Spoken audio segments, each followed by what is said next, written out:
one of the ramp crew members had tripped over a cord that connects to the plane while he was talking to the pilots, and he ended up tripping over it and fell in front of the plane, which then proceeded to run over his pelvis, so it crushed him. This is back-breaking work, and people are getting injured all the time. Nobody goes to work to lose a limb or to lose their life.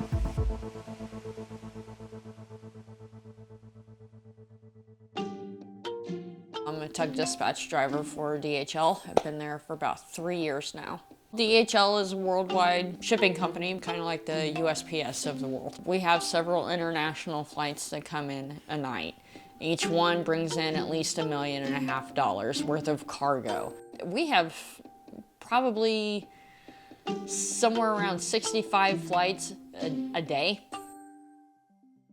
A tug is like a tractor, supposed to be able to pull all these dollies. Our tugs are probably a good 25 to 30 years old, not gonna lie. Most of them have serious mechanical issues to where they are in maintenance every single day. It can definitely be terrifying. I mean, I've had instances where I've been in a tug pulling freight behind me, and you're pulling 30,000 pounds across a runway, an active runway.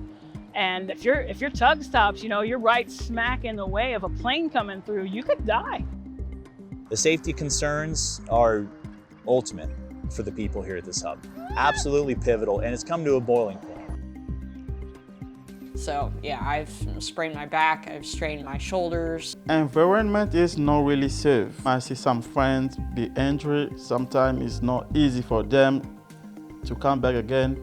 People have gotten stuck in a situation to where, you know, they're trying to get out of the way, but they're not fully able to be seen by the drivers, so they end up having like a broken leg or, you know, just skin ripped off.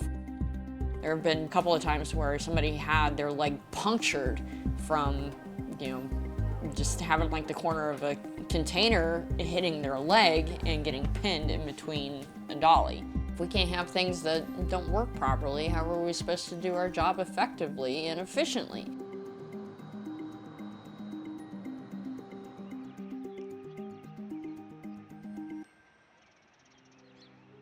My epilepsy, one of the biggest triggers for me is the lack of sleep. Working third shift, it affected my sleep schedule. I ended up developing what my neurologist calls a shift sleep disorder, in which case I wasn't getting adequate sleep. I ended up having a seizure for the first time in 3 years. I was in my tug. I had been fighting with them for months about moving to second shift, saying, hey, I need to change because this is causing issues for me. Once I ended up having that seizure, they're like, okay, well, you weren't kidding. Nobody came to me saying, hey, are you okay? Whenever one of us gets injured, we end up talking to management and we explain what happened, and the response that we always get is, what could you have done differently? I feel like we do an important job and we should be paid accordingly. We didn't get any kind of COVID bonus or anything. We were expected to be there on the front line shipping masks, shipping gloves, but DHL was making money hand over fist. They were one of the companies that never closed, and they didn't share any of that profit with us. When I first started at DHL, I was making $16.50 an hour, and then they promised me a raise of 40 cents every 6 months and a quarterly bonus. And at first they followed through on that, but I only saw that 6-month raise twice. I've got 3 kids and a granddaughter. That's a lot of people to feed. And so it was either, you know, pay my electric bill or let my kids go hungry. Either way, they're gonna be without something. You need to pay rent, you need to pay electricity, you need to pay some bills, you know, internet, but you can. You can. They have international flights. Every single one of those flights brings in at least $1.5 million, at least. And there's probably 10 to 12 of those flights a night. So you can't tell me that they can't afford to pay us more.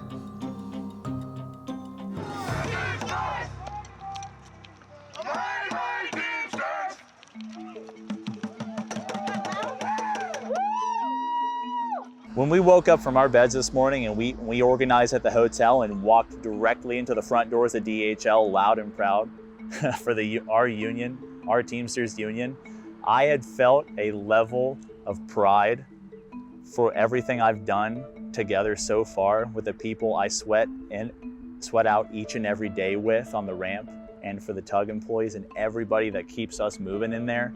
I felt real. I felt actually heard. My biggest hope would be that management would be held accountable for these things, that management would ensure that we have the proper equipment to be safe and to be on time and to do the things that they want without putting our lives in danger, without putting our co-workers in danger, without putting the product or the planes in danger. Felt very safe, very united with my Teamster brothers and sisters. We're ready to speak for ourselves because clearly the system isn't working for us anymore. We're going to finally have some leverage instead of having a conversation with our supervisor that gets filtered out and dissolved. If you want your future, you need to stand for union. If you want to be protected, you need to stand for union. Union for life.